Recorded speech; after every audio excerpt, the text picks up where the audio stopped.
योग विद्या के द्वारा नाभि स्थान से प्राणवायु को खींचते हुए हृदय स्थान से प्राणवायु को खींचते खींचते यहाँ आज्ञा चक्र भृगुटी के बीच और यहाँ पर प्राणवायु को स्थापित करके फिर उसने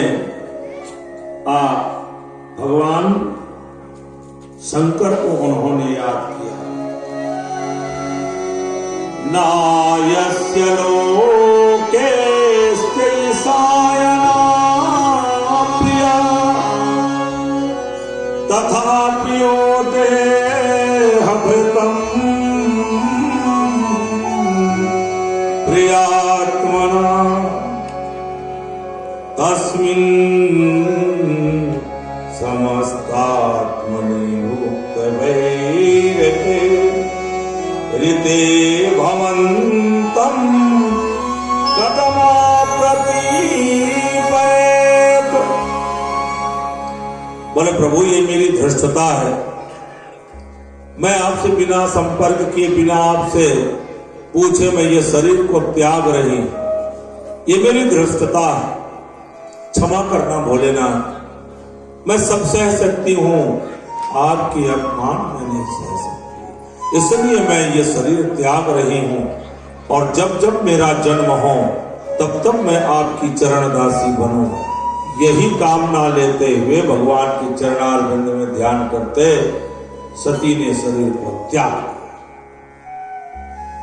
प्राणहीन शरीर एक तरफ लुढ़क गया, हाहाकार मच गया। वहां पर दौड़ो दौड़ो, देखो देखो क्या जा करके नब्ज को टटोले, शरीर शांत हो गया। लेकिन देखो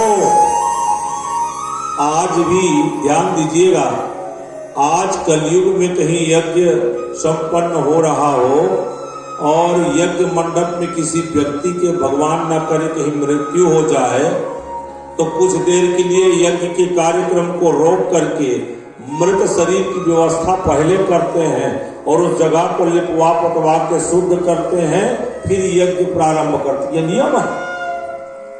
वहां यज्ञ में जितने भी बैठे थे उन निर्लजों को लज्जा नहीं आई। भगवती सती मैया के मृत शरीर वहां पर पड़ा हुआ है और निश्चिंत होकर के आहुति दे रहे हैं, बेदत ध्वनि कर रहे हैं, बेध्वनि करने आहुति दी जा रही है वहां पर। नंदू भैया को गुस्सा आया, बोले हमारी माँ यहां से हमको छोड़ के चली गई, हमको भोजन कौन कराएगा, हमको दुलारेगा कौन, हमको प्यार कौन करेगा, वो हमारी माँ थी। और सच में माता सती रुद्रगणों को स्वामी कार्तिक गणेश से भी ज्यादा प्यार लुटाते उन बच्चों को। हाँ, चिंता लगी रहती है रुद्रगणों की भोजन की। उन्हीं पुरानी बातों को याद करके ये रो पड़े सबके साथ और दिमाग भी खराब हो गया। बोले यज्ञ करने चले हो ससुर के नाती, हम अभी यज्ञ करा देते हैं। नंदू भैया विफल गए, वो सब यज्ञ मंडप को तोड़ फोड़ मचा दिए। हवन प्रज्वलित हवन कुंड को वो बुझाने लगे। अब भृगु महाराज यज्ञाचार्य वो बैठे हुए थे, यज्ञ रक्षा उपहंत आहुति उन्होंने हवन कुंड में डाल दी। ये आहुति के पड़ते ही बहुत सारे रिभु नाम के देवता प्रकट हो गए, भयंकर आकृति, और जितने भी थे सब के सब रिभु नाम के देवता उन रुद्रगणों को मार करके भगा दिए। रुद्रगण भागते हुए आए, रोते गाते भगवान शंकर को सारी राम कहानी सुना दी। बोले बाबा हम तो अनाथ हो गए, हमारी माँ हमको छोड़ करके चली गई।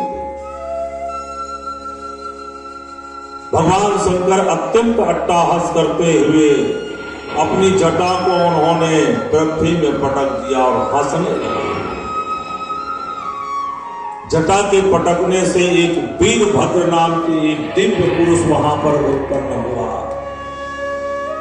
और उस पुरुष के शरीर ऐसे बढ़ा, ऐसे बढ़ा, ऐसे बढ़ा, देखते ही देखते देखो पैर नीचे जमीन पर और सर जो है आकाश को छू रहा।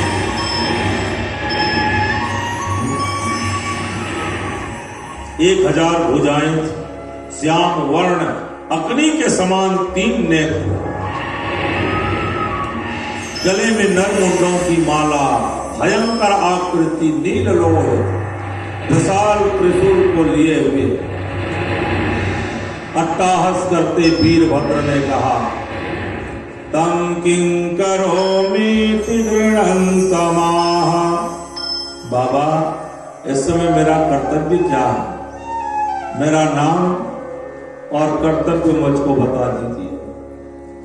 तम किंकरोमीति गृह्णन्तमाः भगवान भूतनाथ दक्षं सयज्ञं जहिमदभटाना त्वं गृणीरुद्रभटांसको मे। भगवान शंकर ने कहा, बेटा तुम्हारा नाम वीरभद्र होगा रे, और आज के बाद तुम मेरे सभी रुद्रगणों के अधिपति हो, मुखिया हो।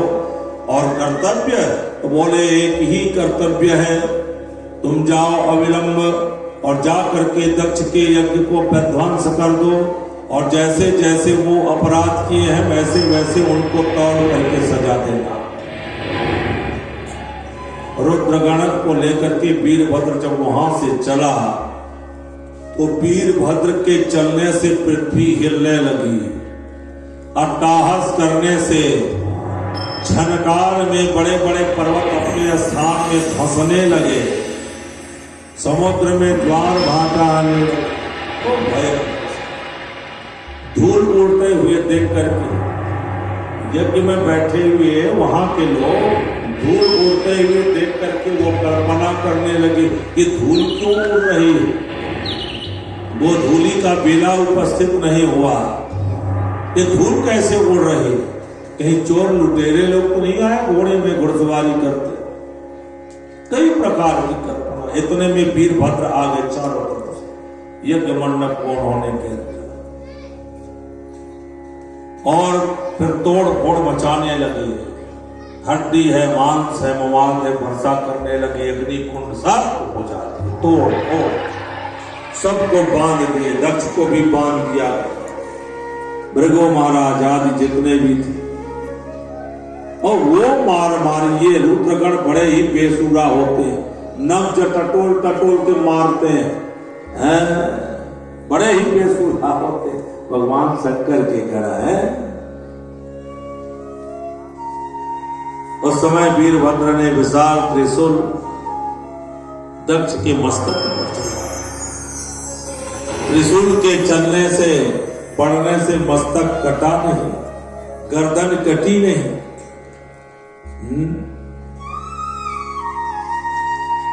आकाशवाणी में कहा गया ये अस्त्र शस्त्र से मस्तक कटने वाला। तो उस समय वीरभद्र बोले, अब हम अस्त्र शस्त्र के उपयोग भी नहीं करेंगे। मुंडी को पकड़ के दोनों घुटना से दबाए शरीर को दक्ष के, और मुंडी को चक्की के जैसे है ऐसे घुमाए, घुमाते घुमाते अंत में सिर टूट गया। टूटे हुए सिर को फिर वो स्वाहा शब्द उच्चारण करते हुए प्रज्वलित अग्निकुंड में उन्होंने डाल दिया। शरीर लुढ़क गया एक तरफ। भृगु महाराज की बारी आ गई। नंदीश्वर से वीरभद्र ने कहा, स्वामी जी ये क्या क्या हरकत किए वहां प्रजापति के सम्मेलन में? तो इसने तो सब नोट किया था। नंदू भैया नोट करते गए, हरकत करने वालों की ये सब स्थिति। बोले, स्वामी जी ये जब दक्ष प्रजापति ने हमारे स्वामी जी को जब श्राप दिया तो ये गाड़ी मुझ में हाथ फेर फेर के खूब मुस्कुरा रहे हैं। बोले, हम आजीवन के लिए हजामत कर देते हैं, आजीवन इनको नाई के पास जाने की जरूरत नहीं पड़ेगी। ये कह के वीरभद्र जो है मांस के सहित दाढ़ी को उन्होंने उखाड़ दिया। अरे बाप रे, मर गया, बचाओ बचाओ। कौन है वहां बचाने वाला? जैसी करनी वैसी बढ़नी।